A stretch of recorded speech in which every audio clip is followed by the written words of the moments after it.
Since 2022, European and American countries have imposed multiple rounds of severe sanctions on Russia in an attempt to cut off its economic lifeline. However, Russia did not succumb to this, but actively explored new economic cooperation paths in order to escape the difficulties caused by sanctions. In this new international game, the economic cooperation between China and Russia is particularly eye-catching. The two parties signed a huge agreement worth a total of 33 billion US dollars, involving 100 million tons of oil and 10 billion cubic meters of natural gas. Just last week, Russian President Vladimir Putin visited China, once again injecting new vitality into this important agreement worth 35 billion US dollars. So, how does China help Russia break through the Western blockade? What important strategic benefits has this cooperation brought to China and Russia?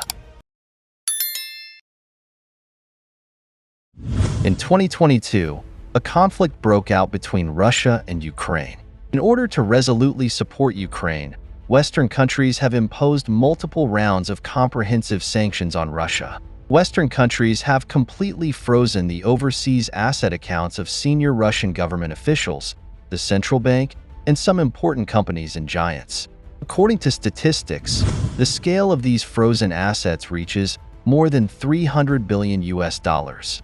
In addition to directly freezing assets, Western countries have also restricted the export of high-tech products such as chips and key components to Russia. This means that Russia will face huge obstacles in industrial upgrading and technological innovation. What is even more serious is that the West has also excluded 7 Russian banks from the SWIFT system. SWIFT is the standard system for global financial information exchange. After Russian banks were excluded from SWIFT, their domestic companies were unable to receive overseas payments in a timely manner, and international trade was severely affected. At the same time, due to restrictions on payment methods, the daily operations and capital turnover of many companies have reached a deadlock. Before Western sanctions, oil trade between Russia and Europe was once booming, with oil prices as high as $78 per barrel. However, sanctions have made it difficult for Russian oil to be exported to the European market, leading to a large amount of oil hoarding. Faced with this dilemma, Russia decisively adjusted its strategy and launched close oil trade cooperation with India. According to the investigation, the price of Russian oil was significantly reduced in transactions with India, reaching only $65 per barrel. This price advantage allows India to import 50.84 million tons of oil from Russia every year, allowing Russia to earn billions of dollars in profits every year. In addition to cooperation with India, China, Russia, and Mongolia held an important meeting on September 15, 2022 to jointly discuss and promote the construction of the China-Mongolia-Russia Economic Corridor. According to statistics, the advancement of the China-Mongolia-Russia Economic Corridor has brought the bilateral trade volume between China and Russia to an astonishing 190.271 billion US dollars, a year-on-year increase of 29.3%. Although these cooperations have helped Russia avoid major economic losses to a certain extent, the key event that really promotes Russia's economic development is during the 2022 Winter Olympics. Russian President Vladimir Putin attended the opening ceremony at the invitation of Chinese President Xi Jinping and held important bilateral talks in the following days. During this meeting, relevant departments and enterprises of the two countries signed 15 cooperation documents covering oil and natural gas. According to the agreement, Russia will supply 100 million tons of oil to China in the next 10 years. This cooperation not only provides Russia with a stable market, but also helps China ensure the security of energy supply. In addition, according to the long-term natural gas supply agreement, Gazprom will supply 10 billion cubic meters of pipeline natural gas to China National Petroleum Corporation every year through the China-Russia Far East Line. The total value of these cooperation agreements is as high as 35 billion US dollars. Through these cooperations, Russia's GDP not only did not decline in 2023, but increased by 2.9%. Western countries may feel very unwilling because the sanctions they have implemented for more than 2 years have not produced results. In order to completely destroy Russia's industry, transportation, and financial industries, in February 2024, the British government issued an announcement on its official website, announcing the implementation of more than 50 new sanctions on individuals and companies related to the Russia-Ukraine war. The sanctions directly target Russia's main sources of revenue, including restrictions on trade in metals, diamonds, and energy.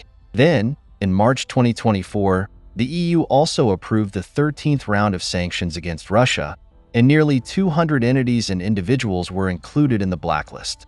The EU also issued a statement announcing that it would extend the current sanctions against Russia until February 25, 2025. Previously, the EU's 12 rounds of sanctions against Russia have covered oil and gas, coal, aviation parts, and other fields. Once these sanctions are fully implemented, what kind of impact will they have on the Russian economy? In this regard, Wall Street media conducted in-depth analysis and predictions. If Western countries' sanctions plans in 2024 are successfully implemented, Russia's GDP may fall by 3%. In 2025, the decline may widen further to 5%. What is even more serious is that long-term economic pressure may cause Russia's economic level to regress to the state 15 years ago in 2030. So, how does Russia respond to these sanctions? In 2022, Russia and China signed an important agreement.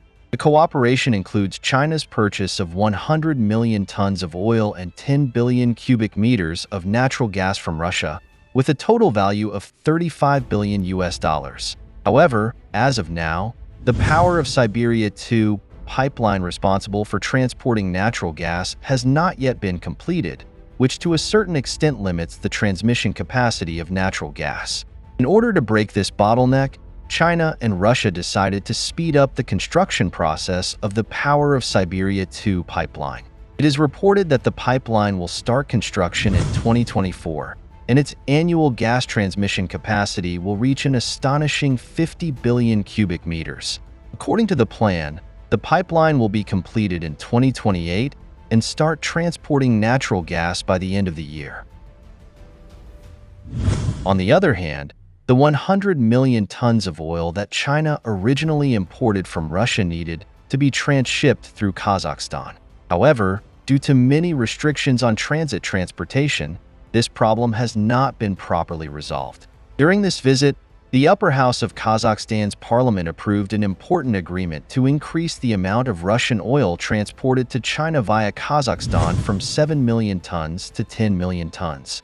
It is expected that starting this year, the cooperation on this 100 million tons of oil will officially enter the implementation stage. So, once these cooperation contents are implemented, what benefits will it bring to Russia?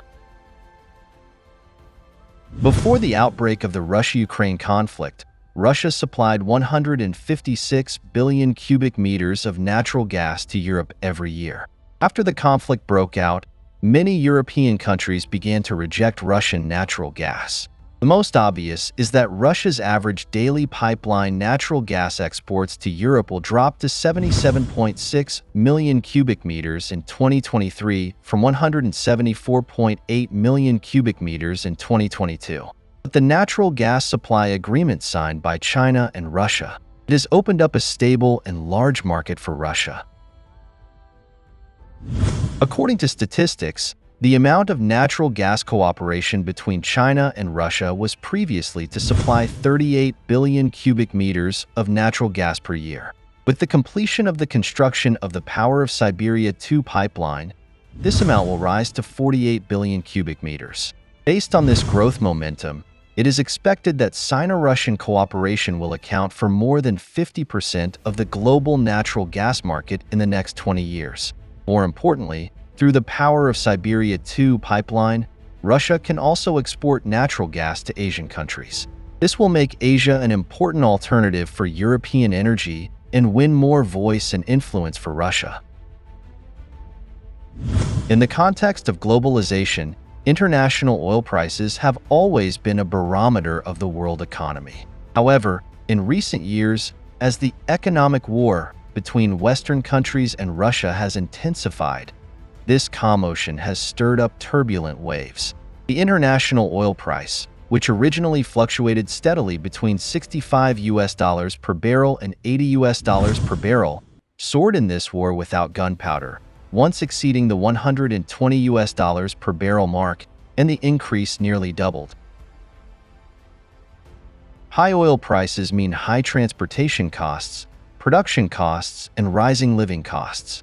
For countries that rely on imported oil, the desire to purchase oil has to be reduced under price pressure, which indirectly leads to a reduction in exports by major oil countries and has to reduce oil output. Under this circumstance, the cooperation between Russia and China not only provides Russia with a stable oil export market, but as one of the largest oil importers in the world, China's demand for Russian oil has steadily increased. This complementary cooperation can bring tens of billions of dollars in benefits to Russia every year. In fact, energy cooperation between China and Russia not only has major benefits for Russia, but also has many benefits for China. According to surveys, China needs to import more than 500 million tons of oil from overseas every year, 60% of which comes from the Middle East. This makes China very dependent on Middle East oil. However, in recent years, the increasing instability in the Middle East and the implementation of the OPEC Plus production reduction policy have caused China to encounter difficulties in oil imports. Against this background, through energy cooperation with Russia, China has been able to reduce its dependence on Middle East oil and diversify its oil import channels. On the other hand, most of the oil China imports from the Middle East needs to pass through the Strait of Malacca, which is controlled by the United States. However, in recent years, the relationship between China and the United States has not been close and can even be said to be bad. However, through energy cooperation with Russia, China can directly import oil from Russia and bypass the Strait of Malacca, thus greatly reducing the risk of energy transportation.